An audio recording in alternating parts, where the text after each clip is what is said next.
चलिए अस्सलाम वालेकुम। आवाज़ आ रही है सबको? Yes sir.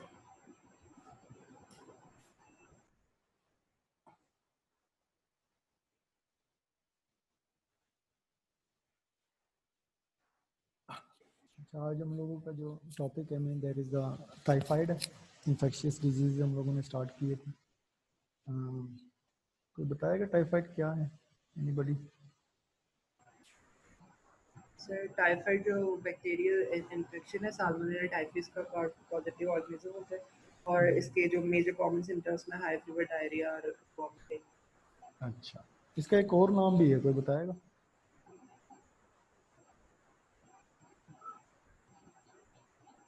Enteric fever. Enteric fever, शाबाश।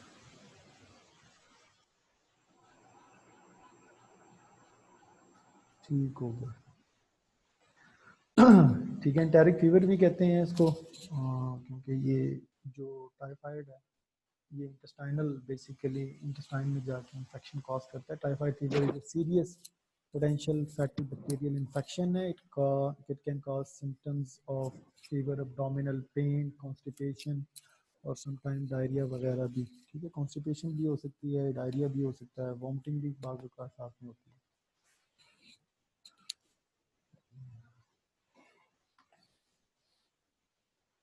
ये एक पिक्चर है कि जनाब साहब कौन कैरियर कौन हो सकता है इसका। टाइफाइड के कुछ लोग जो है वो कैरियर भी बन जाते हैं।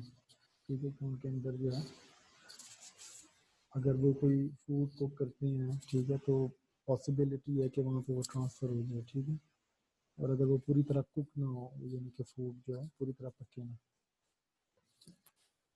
उसके बाद typhoid fever also known as enteric fever कहते हैं, और कॉमनली जस्ट टाइफाइड भी इसको कहते हैं। Is the common world wide illness है transmitted by the injection of food water contaminated with faeces of an infected person. ठीक है, तो एंटेरिक फीवर या टाइफाइड ज़्यादातर वहाँ पे ट्रांसमिटेड होता है, वहाँ पे जो है वो जो है इसकी वबा ज़्यादा होती है जहाँ पे फूड अनहाइजेनिक फूड हो या अनहाइजेनिक जो है ना वो वाटर हो, या दूसरे लफ्ज़ों में खुदा न खास्ता जो सीवरेज का पानी है, ठीक है, जो हमारे वॉशरूम वगैरह सीवरेज का पानी है, वो पीने के पानी के साथ जो है मिक्स हो जाए, पीने का पानी जो है वो कंटेमिनेटेड हो जाए, और अगर कोई बंदा उसमें इंजेस्ट कर लेता है तो फिर चांस बढ़ जाते हैं टाइफाइड फीवर होने के। ठीक हो गया। तो हमारे यहाँ पे तो मसले बहुत हैं, और टाइफाइड पिछले दिनों में जिस तरह ये कोविड-19 सा स्टार्ट हुआ था, तो उन दिनों में जो है वो टाइफाइड भी बहुत ज़्यादा था। ठीक है, तो ये यहाँ पे जो है ना वो सीवरेज के मसले की वजह से जो है ना ये ज़्यादातर जो है वो मसाइल आते हैं। ठीक है, टाइफाइड के। The name of typhoid was given by Louis in 1829 as derivative from the typhus. The organism is a gram-negative short bacillus that is a motile due to its क्या हो गया यार, या ना करो यार, क्यों कर रहे हो, जिनने मैंने मना किया था। पेरिट्राइकस फ्लैजेले की वजह से मोटाइल है। ठीक है, यानी कि मूव करता है। The bacterium grow best at human body temperature.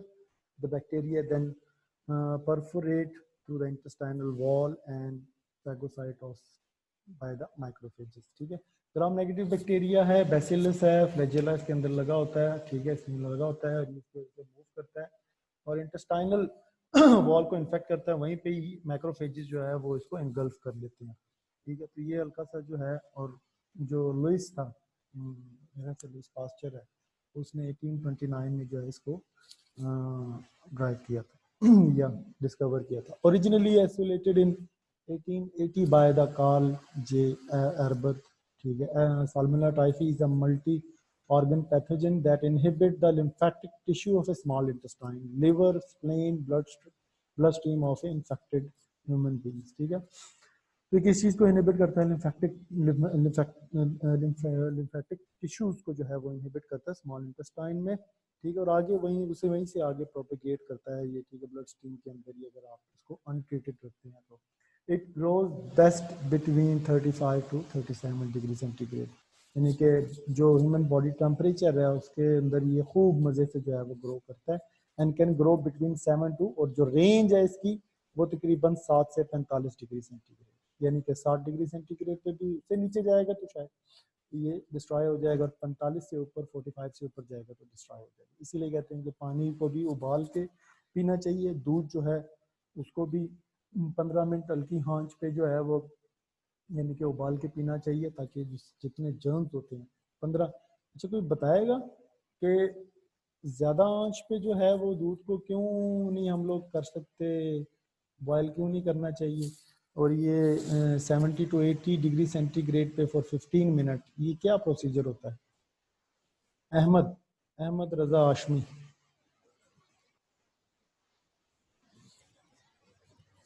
Ahmad Raza Hashmi. Ji sir. हाँ सर जो ज्यादा टेम्परेचर पे हम हीट देंगे थोड़े टाइम के लिए वो कम इफेक्टिव है एज कम्पेयर टू कि हम थोड़े टाइम के लिए उसको मतलब ज्यादा टाइम के लिए थोड़ी हीट प्रोवाइड करें। देखिए 100 डिग्री सेंटीग्रेड अगर मिल जाता है, चाहे वो 5 मिनट के लिए भी मिले, तो ये सारे के सारे बैक्टीरिया जो हैं वो ख़त्म हो जाते हैं। लेकिन क्यों जो है वो एक एक क्या उसे कहते हैं टर्म है, आपने टीवी में भी सुना होगा कि ये जो डब्बे वाले दूध है उसके साथ वो मेंशन करते हैं कि वो इस उससे जो है ना वो हासिल करते हैं, या इससे जो है उसको स्टेराइल करते हैं जो भी प्यूरिफाई। पास्चराइजेशन। पास्चराइजेशन। ठीक है यार, ये लकीरें ना मारो यार, फिर कल वाली मैं बात करूंगा फिर आपको बुरा लगेगा सबको। ये क्या हरकत है यार, अजीब लोग हो यार। पास्चराइजेशन कहते हैं। ठीक है, उसमें ये होता है कि उसका फ़ायदा ये है कि जर्म्स सारे जो हैं वो किल हो जाते हैं, बट जो वहाँ पे विटामिन या प्रोटीन्स हैं, जो उसके एसेंशियल चीज़ें हैं उसकी, वो डी नेचर नहीं होती। ठीक है, वो डी नेचर नहीं होती। इसलिए कहा जाता है कि जनाब साहब 70 to 80 डिग्री सेंटीग्रेड पे जो है उसको तकरीबन 10 से 15 मिनट तक जो है आपने वो बॉयल करना है या जो भी इसको गर्म करना है। ठीक है, it grows through the pH range of 3.8 to 9.5 तक ये ग्रो कर सकता है, यानी कि एसिडिक मीडियम भी अगर मतलब है तो वहाँ पे भी ग्रो कर लेता है, बेसिक मीडियम में भी जो है ये ग्रो कर देता है। लेकिन एसिडिक मीडियम अगर ज़्यादा नीचे चला जाए, 2 पे चला जाए, 3 पे चला जाए, तो फिर ये डिस्ट्रॉय हो जाता है। वर्ल्ड वाइड अगर हम एपिडेमियोलॉजी देखें अक्रंस, एपिडेमियोलॉजी, प्रेवलेंस, ठीक है, सारे कीवर्ड हैं। World wide typhoid fever affect रफली 17 million people annually, causing nearly about 600,000 death, ठीक है। हर साल तकरीबन 17 मिलियन, ठीक है, जो लोग हैं उनको ये अफेक्ट करता है, तकरीबन 1,70,00,000 बनता है, ठीक है। और तकरीबन 6 लाख डेथ हर साल जो है वो टाइफाइड की वजह से होती है, ठीक है। ये तो कुछ पुरानी फिगर्स हैं, अब शायद कोई बढ़ गई हो या कम हो गई हो। आप इसकी जो रीसेंट एपिडेमियोलॉजी है वो चेक कर सकते हैं, गूगल स्कॉलर के ऊपर दी होंगी लाजमी। और सबसे ज़रूरी है आपने पाकिस्तान की जो एपिडेमियोलॉजी अगर आपको कहीं से मिलती है तो वो उसमें ऐड कर लेना कि पाकिस्तान में एनुअली कितने लोग अफेक्टेड होते हैं अकॉर्डिंग टू द रिसर्च, ठीक है, और कितनी डेथ्स इसकी वजह से होती है। Typhoid fever is a seriously health problem in other part of the world, especially in an area with a poor sanitation, ठीक है, and no access to clean water। जहाँ पे clean water की तरफ कोई access नहीं है, such as India, most of the African countries जो हैं, और आप कह सकते हो कि पाकिस्तान भी जो है वो इन्हीं उसमें आता है। तो यार ऐड तो कर दी है मैंने, सब कुछ किया हुआ है ऐड, रिक्वेस्ट आएगी तो ऐड करूँगा, ठीक है। तो ये इसकी एपिडेमियोलॉजी है। ये बस ही बात, ठीक है यार। अब जो है ना इसके बाद 1 मिनट रह गया, जो आ जाएगा तो उसको मैंने ऐड नहीं करना,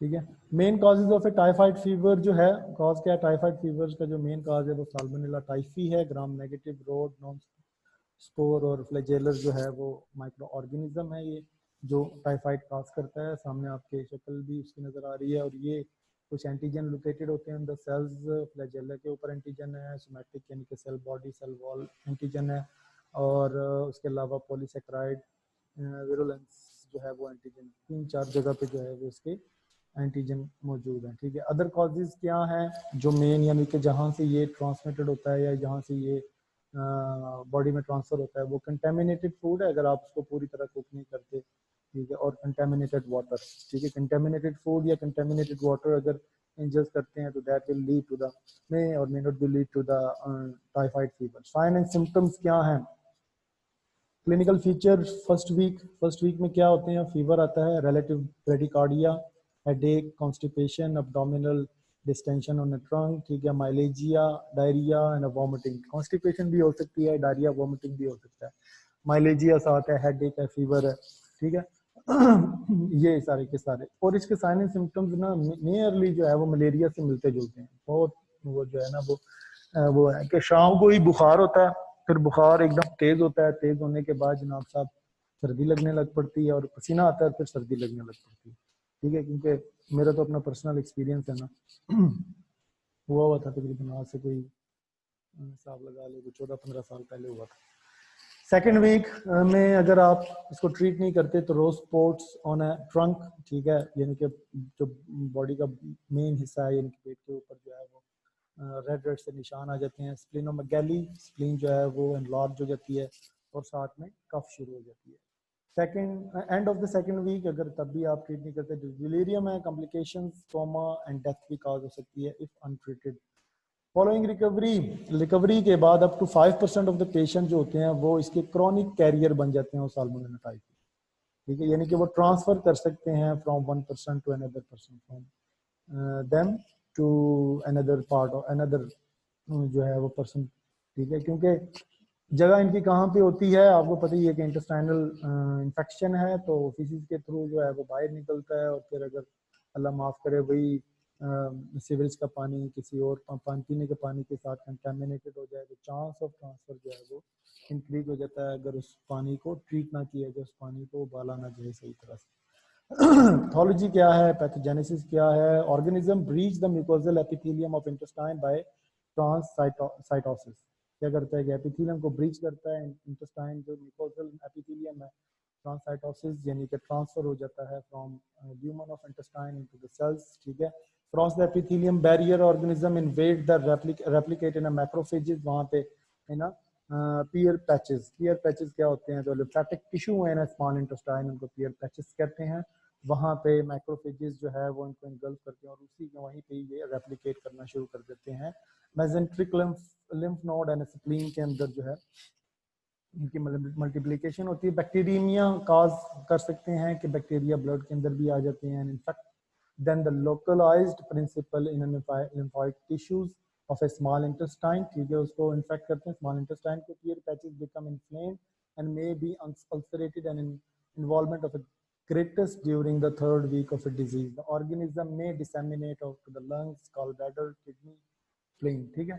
सबसे पहले तो वहीं पियर पैचेस के अंदर वहीं पे ही स्मॉल इंटेस्टाइन में ही वो क्या उसे कहते हैं मल्टीप्लाई करते हैं, वो इन्फ्लेम होता है। और अगर थर्ड वीक में फिर क्या होता है कि उस जगह में अल्सर पैदा हो जाता है, अल्सर पैदा होता है। और अगर उसको ट्रीट ना किया जाए तो ऑर्गेनिज्म जो होता है वो डिसेमिनेट कर जाता है, ठीक है, लंग्स के अंदर, गॉल ब्लैडर के अंदर, किडनी के अंदर, और जहां जहां पे वो ब्लड जाएगा ऑब्वियसली बैक्टीरिया हो जाता है, तो सेप्टिसीमिया जो है वो हो जाता है। और उससे फिर फर्दर ऑन जहां जहां वो ब्लड जाएगा उसको वो उस जगह को वो इन्फेक्ट करता जाएगा, ठीक है। कॉम्प्लिकेशंस ऑफ टाइफाइड क्या है?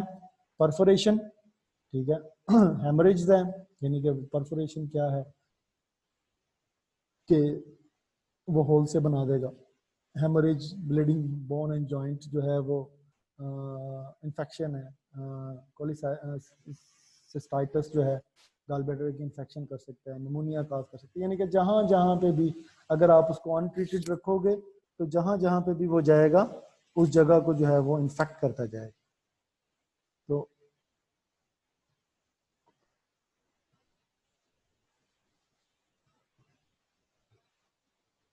ठीक है, वहाँ उस जगह को वो इन्फेक्ट करता जाएगा। कार हार्ट में जाएगा तो मायोकार्डाइटिस कर देगा, ब्रेन में जाएगा सीएनएस में मेनिंजाइटिस कर देगा, किडनी में जाएगा तो नेफ्राइटिस कर देगा, गॉल ब्लैडर में जाएगा तो कोलिसिस्टाइटिस कर देगा, बोन एंड जॉइंट इन्फेक्शन भी कर सकता है, हेमरेज वगैरह, यानी कि ब्लड को अगर तो जहाँ जहाँ पे भी जाएगा वो उस जगह की इन्फेक्शन उस जगह का वो कॉज करता जाएगा।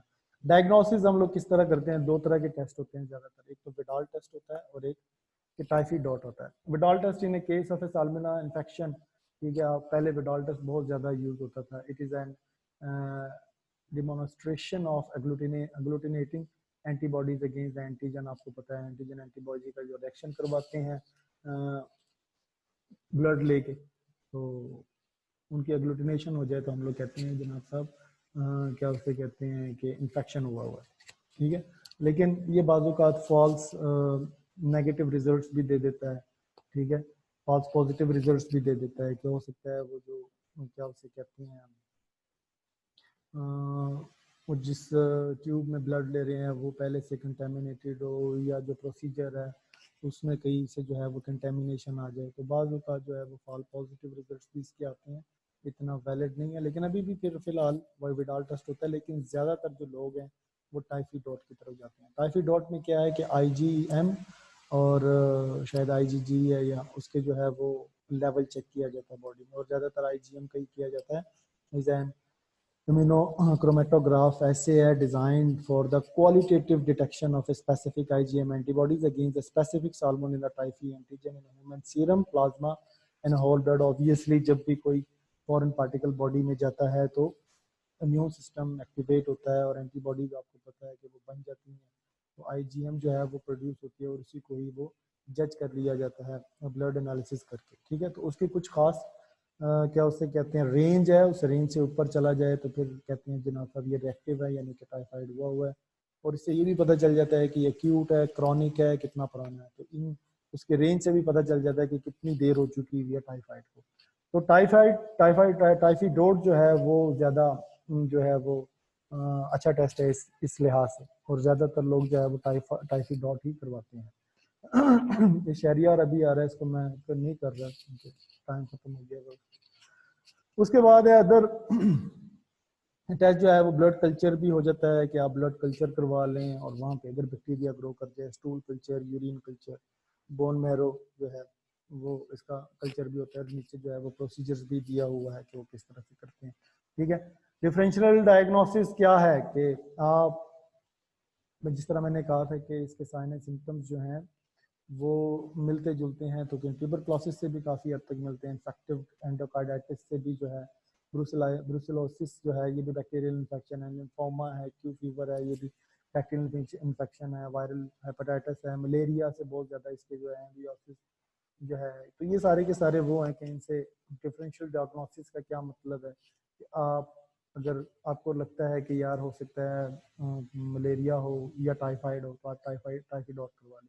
अगर टाइफाइड जो है वो पॉजिटिव आता है तो वो डिफ्रेंशिएट कर देता है कि नहीं साइन सिम्टम्स तो उस तरह के हैं but the disease is a typhoid, और अगर नेगेटिव आता है तो फिर आप मलेरिया की ट्रीटमेंट की तरफ चले जाते हैं। इसी तरह ट्यूबरक्लोसिस के साथ भी इसके जो है ना वो साइन सिम्टम्स मिलते हैं। यानी कि अगर आप एक डिजीज को दूसरे डिजीज से डिफ्रेंशिएट कर लेते हो थ्रू द टेस्ट, उसको डिफरेंशियल डायग्नोसिस कहते हैं बाय द स्पेसिफिक टेस्ट के जरिए।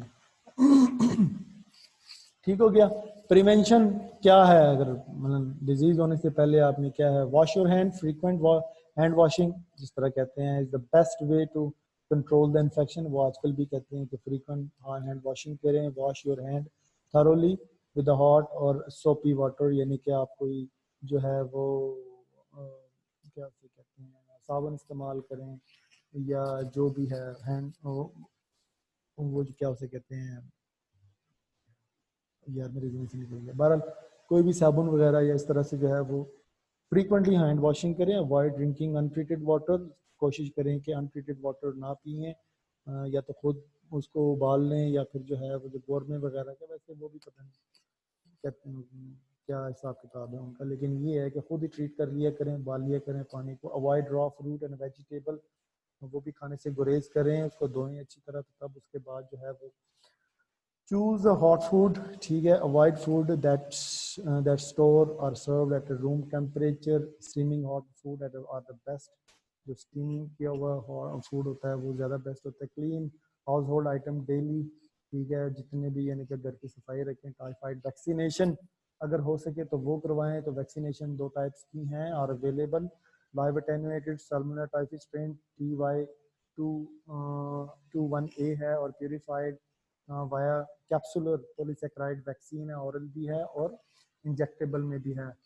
जो टाइप 21A है, ऑरल है, एंटेरिक कोटेड कैप्सूल है, 1 capsule every other day for 4 doses, ठीक है, गिवन 1 आवर बिफोर मील आपने देना है। और एडवर्स इफेक्ट इसके जो है वो GIT डिस्टर्बेंस ये प्रीमिलरली तो इतने ज़्यादा नहीं है। VCPS जो है वो IM इंजेक्शन के तौर पर सिंगल IM इंजेक्शन है, एटलीस्ट 2 वीक। लोकल इरिटेशन है, और ये दोनों जो है वो वैक्सीनेशन प्रिवेंशन में आ जाती हैं अगर आपने प्रिवेंशन करनी है इसकी तो। और अगर नहीं करनी तो फिर जो वैसे जनरल प्रिवेंशन कहा गया हुआ है कि हैंड वॉशिंग करनी है, अनट्रीटेड वाटर या अनट्रीटेड फूड जो है वो नहीं पीना, वो नहीं खाना पीना, ठीक है, और सफाई का ख्याल रखना, ठीक है।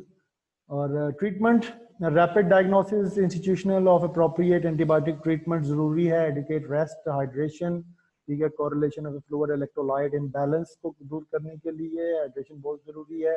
एंटीपायरेटिक, और अगर इलेक्ट्रोलाइट्स इम्बैलेंस हुआ है तो डेफिनेटली ड्रिप वगैरह की ज़रूरत है, कोई रिगल लैक्टेट वगैरह की, नॉर्मल सेलाइन वगैरह की किसी चीज़ की ज़रूरत है तो वो दें आप उसको। एंटीपायरेटिक जो है बुखार बहुत तेज़ होता है तो सुबह दोपहर शाम एंटीपायरेटिक पैनाडोल वगैरह। एडिकेट न्यूट्रिशन, खुराक अच्छी रखनी पड़ती है। Close attention to the hand washing, और अपने हाथ जो है वो बार बार साफ करने पड़ते हैं। Regular follow up and monitoring of for the complications and clinical relapse, ठीक है, मुकम्मल फॉलो अप रखना पड़ता है कि कॉम्प्लिकेशंस की तरफ जो है वो बंदा ना जाए। ट्रीटमेंट ऑफ अनकॉम्प्लिकेटेड, अगर अनकॉम्प्लिकेटेड शुरू में स्टार्ट में हो चुका हुआ है उसका, इसकी ट्रीटमेंट जो है वो क्या है, फर्स्ट लाइन ड्रग्स, ठीक है, कौन सी ड्रग आप यूज कर सकते हैं। तो इसके लिए जो बेस्ट है that is the fluoroquinolone, Cipro, ofloxacin, norfloxacin, ठीक है, ये सारी की सारी जो है मॉक्सीफ्लोक्सासिन, ये जितनी भी फ्लोरोक्विनोलोन है वो यूज होती है। ज़्यादातर सिप्रो ओफ्लोक्सासिन यूज होती है। डेली डोज 15 मिलीग्राम पर केजी या 500 मिलीग्राम सुबह शाम, या ऑफ्लोक्सासिन जो है वो 200 मिलीग्राम में आती है तो 400 मिलीग्राम सुबह शाम जो है वो आपने देनी है। अनकॉम्प्लिकेटेड है, स्टार्ट में हुआ है तो 5 से 7 दिन में देंगे तो इंशाल्लाह ये जो है वो ठीक हो जाएगा। आगे इंटरेक्शन वगैरह भी बताएंगे, अगर वो आपने जेन में रखनी है तो रख लेना, नहीं तो फिर ट्रीटमेंट तक ही डेज तक ही आप इसको जो है वो कर सकते हैं। मल्टीपल ड्रग रेजिस्टेंस में भी फ्लोरोक्विनोलोन की तरफ ही आप जाते हैं और अगर क्विनोलोन की रेजिस्टेंस हो, क्विनोलोन से ठीक ना हो रहा हो, तो फिर एजिथ्रोमाइसिन बेस्ट है। ठीक है, एजिथ्रोमाइसिन 20 मिलीग्राम पर केजी के हिसाब से, ठीक है, या 500 मिलीग्राम सुबह, 500 मिलीग्राम शाम को 10 से 14 दिन तक आप जो है वो दे सकते हैं। तो ये तो वो ट्रीटमेंट है कि जो कि अनकॉम्प्लिकेटेड है, ठीक है, वहाँ पे आप दे सकते हैं। सेकेंड लाइन थेरेपी, इसी अनकॉम्प्लिकेटेड में सेकेंड लाइन थेरेपी जो है वो क्लोरामफेनिकोल भी आप इसमें यूज, पहले बहुत ज़्यादा यूज होती थी, 50 टू 75 मिलीग्राम पर केजी डोज के साथ है, 14 टू 21 डेज के साथ। अमोक्सिसिलिन भी इफेक्टिव है इसके अंदर with dose of 75 to 100 milligram, ठीक है। उसके अलावा 14 डेज के लिए ट्राइमेथोपिन, सल्फामेथोक्साजोल, सेप्ट्रॉन, ठीक है, ये भी हम लोग जो है वो इसमें यूज करवाते हैं।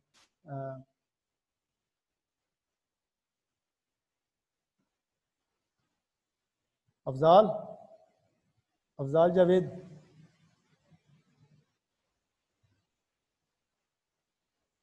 अफजाल, सर। ये सल्फामेथोक्साजोल कौन सी ड्रग है, किस क्लास में आती है?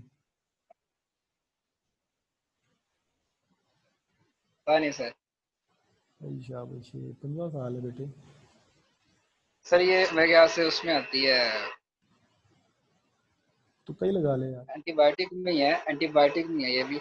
यार बेटे, ये सारी एंटीबायोटिक है, ये ऊपर जो जितनी नजर आ रही है ना। जीआईटी के अंदर मैंने पढ़ा हुआ है इसको सर।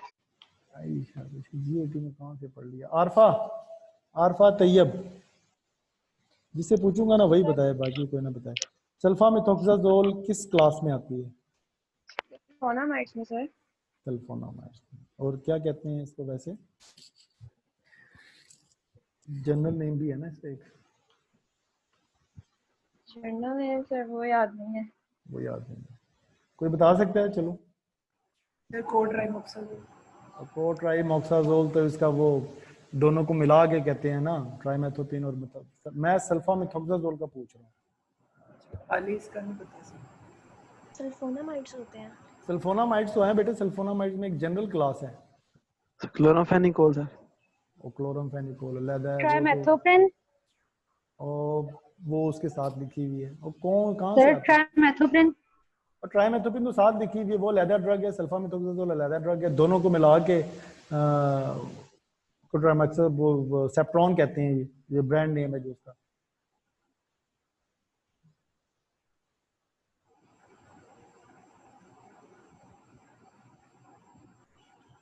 किस चीज का इनहिबिटर है? चलो ये बता दें आप, किस चीज का इनहिबिटर है ये? सल्फोनामाइड किस चीज के इनहिबिटर है? आयशा जावेद,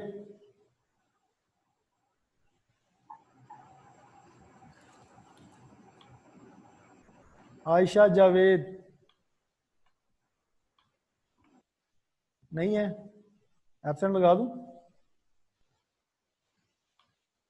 चलो इसकी एब्सेंट लगा देते हैं। अच्छा, किधर गया साकिब? आप बताओ यार साकिब। सर ये फॉलिक एसिड, पैरामाइनोब्यूटारिक एसिड पाबा को, हाँ, फॉलिक एसिड पाथवे को रोकते हैं। फॉलिक एसिड पाथवे को रोकता है, तो इसको हम लोग एंटी मेटाबोलाइट भी कहते हैं। क्या कहते हैं? एंटी मेटाबोलाइट भी कह देते हैं, ठीक है। ये सारे के सारे सल्फामेथोक्साजोल, ट्राइमेथोपिन, ये सारे के सारे एंटी मेटाबोलाइट्स हैं। इवन ये मेथोट्रेक्सेट जो है, ये भी उसी में ही आ जाते हैं, ठीक है।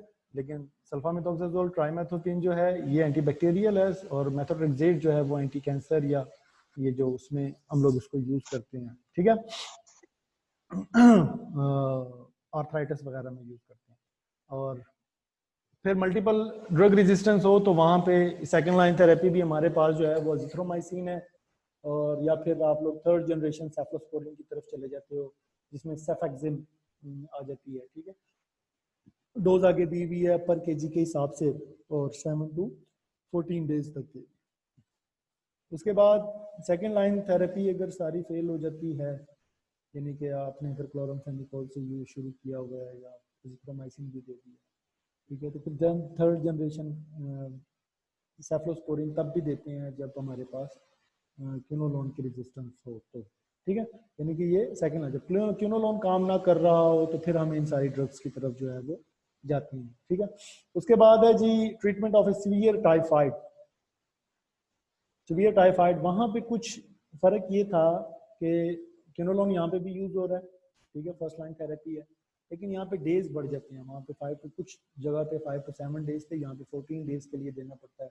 और मेरे ख्याल से शायद डोज भी जो है वो डोज उतनी ही रहती है जिस तरह यहाँ पे था 15 मिलीग्राम पर केजी के हिसाब से, वहाँ पे भी इतनी है, लेकिन डेज जो है वो बढ़ गई है। मल्टीपल ड्रग रेजिस्टेंस, यहाँ पे भी फर्स्ट लाइन थेरेपी में फ्लोरोक्विनोलोन और फ्लोक्सासिन वगैरह, सिप्रोफ्लोक्सासिन आपने देनी है, ठीक है। क्विनोलोन रेजिस्टेंट में सेफ्ट्राइएक्सोन, कॉम्प्लिकेटेड में फिर फ्लोक्सासिन, सेफ्ट्राइएक्सोन इंजेक्शन की फॉर्म में आता है, सेफोटेक्सियम भी इंजेक्शन की फॉर्म में आता है, फिर आप इंजेक्शन की तरफ चले जाते हो, आईवी इंजेक्शन देना पड़ता है कॉम्प्लिकेटेड फॉर्म में, ठीक है। ये अफजाल मेरे ख्याल से आउट हो गया है, सॉरी कर लेते हैं। तो ये जो है फिर आप औरल की तरफ नहीं जाते क्योंकि कॉम्प्लिकेटेड है, दूसरा फ्लोरोक्विनोलोन से भी ठीक नहीं हो रहा और फ्लोरोक्विनोलोन से भी ठीक नहीं हो रहा, तो ऑब्वियसली सेफेक्सिन की तरफ नहीं जाते, फिर हम लोग औरल की तरफ नहीं जाते, फिर क्या उसे कहते हैं कोई इंजेक्टेबल आईवी की तरफ चले जाते हैं, तो उसमें सेफ्ट्राइएक्सोन है और सेफोटेक्सियम है, ये तकरीबन कोई 10 से 14 दिन, ठीक है। और बाद वक़्त ये होता है कि एक हफ्ता ये इंजेक्शन लगाते हैं, 5 दिन ये इंजेक्शन लगाते हैं, उसके बाद दोबारा उसको ओरल पे कन्वर्ट कर देते हैं, ये थर्ड जनरेशन सेफोस्पोरिन, ठीक है। तो ये फर्स्ट लाइन थेरेपी है for the complicated typhoid. Second line therapy में फिर वही क्लोरामफेनिकोल है, लेकिन डेज बढ़ जाते हैं, 14 to 28 डेज, अमोक्सिसिलिन है 10 to 14 डेज है, फिर कोट्राइमोक्साजोल, ठीक है, जिसमें ट्राइमेथोपिन और सल्फोनामाइड और ब्रांड नेम इसका जो है वो सेप्रॉन है, 14 दिन के लिए आप ये भी दे सकते हो। सेकंड लाइन थेरेपी जहाँ पे फर्स्ट लाइन थेरेपी फेल हो जाती है, ठीक है।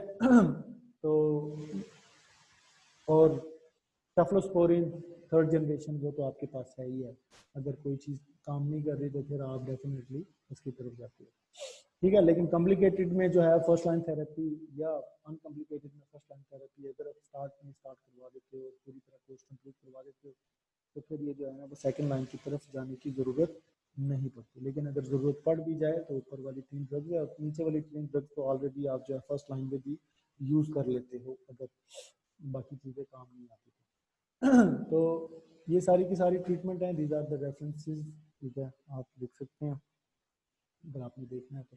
कोई चीज़ पूछने वाली हो तो आप पूछ सकते हो। एनीबॉडी, कोई क्वेश्चन किसी का? सर मियालजिया के बारे में बता दें थोड़ा। ये माइलेजिया होता है, बॉडी पेन वगैरह या क्या उसे कहते हैं, मसल वीक हो जाते हैं, आपको कहते हैं। और कुछ? Thank you sir. बस करें? जी sir. Excuse me sir.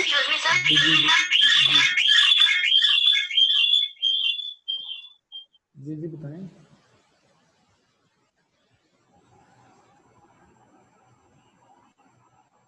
Hello sir पियर पैचेस के बारे में बता दें। फिर पैचेस मैंने बताया तो है कि ये लिम्फेटिक टिश्यूज होते हैं स्मॉल इंटेस्टाइन के अंदर, उसको पियर पैचेस कहते हैं।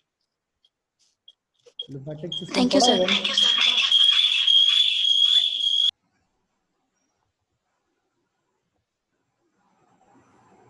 चलो जी ठीक है, फिर इसको एंड करते हैं।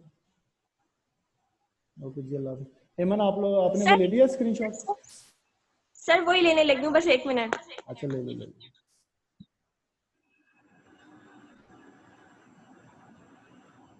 सर रिजल्ट कब आ गया?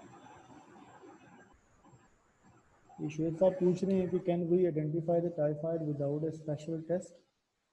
बेटे टेस्ट तो बहुत लाजमी है, लेकिन बाकी साइन एंड सिम्टम्स आपके सामने हैं। साइन एंड सिम्टम्स जो हैं वो बाकी कुछ डिजीजेज हैं जो मैंने बताई है उनके साथ भी कोरिलेट करते हैं, तो टेस्ट से ही आप इसको फाइनल डिफरेंशियल आइडेंटिफाई करते डायग्नोसिस। हैं, हाँ डिफरेंशियल डायग्नोस करते हैं। लेकिन साइन एंड सिम्टम्स यही है कि फीवर होता है रात को, ठीक है, शिवरिंग भी होती है, इसमें बॉडी एक्ट भी होते हैं, बॉडी पेन, माइलेजिया वगैरह होता है, ठीक है, नोजिया, वोमिटिंग या कॉन्स्टिपेशन, अब्डोमिनल पेन बहुत ज़्यादा होती है, ठीक है। तो ये सारे साइन एंड सिम्टम्स हैं, इनके साथ अगर आप जज कर सकते हो आपकी इतनी वो है डायग्नोस्टिक पावर, ठीक है, डायग्नोस कर सकते हो तो आप कर लो, नहीं तो टेस्ट तो हर बंदा लिख के देता है, हर डॉक्टर लिख के देता है।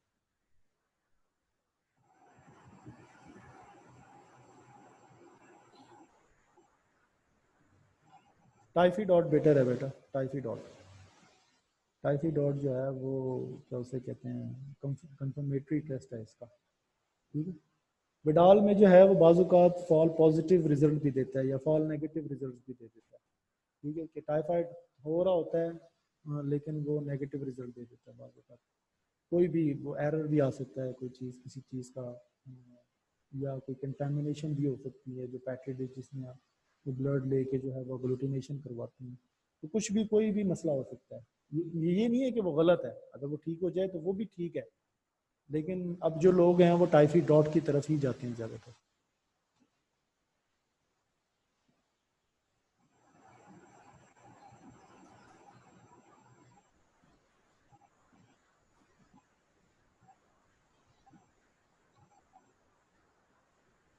पेशेंट फीवर की वैसे तो रहता ही है फीवर, लेकिन शाम में ज़्यादा हो जाता है, शाम में जो है ना वो फीवर ज़्यादा हो जाता है, और फिर बिल्कुल इसी तरह जिस तरह मलेरिया में है कि क्या उसे कहते हैं, स्वेटनिंग होती है और फिर सारा जिस्म कांपने लग पड़ता है, सर्दी लगने लग पड़ती है। शाम में इसका फीवर जो है वो ज़्यादा होता है, इसीलिए मलेरिया के साथ इसके साइन सिम्टम्स जो है वो मिलते जुलते हैं। ठीक हो गया। IgG IgM, ठीक है, which one is the severe, IgM को ही ज़्यादा देखा जाता है, ठीक है। IgM जो है वो अब्रप्टली उसी टाइम में चेंज होती है, बन जाती है IgM। यहाँ पे भी IgM का ही जिक्र है कि IgM जो है उसका लेवल बॉडी में इंक्रीज हो जाता है।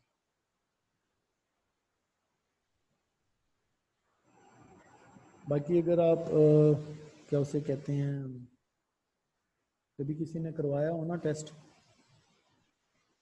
तो आप देख लिया करो, ये जो टेस्ट है ना ये आप देख लिया करो कि टेस्ट में क्या है, रेफरेंस वैल्यू क्या है, क्लिनल नीचे वो जो क्लिनिकल प्रेजेंटेशन दी होती है वो भी देख लिया करो कि वो क्या चीज़ होती है। और कुछ सर टाइम भी हो गया। टाइम भी हो गया, ले लिया स्क्रीनशॉट हेमन? जी हाँ जी। चलो ठीक, ओके जी, अल्लाह हाफिज़।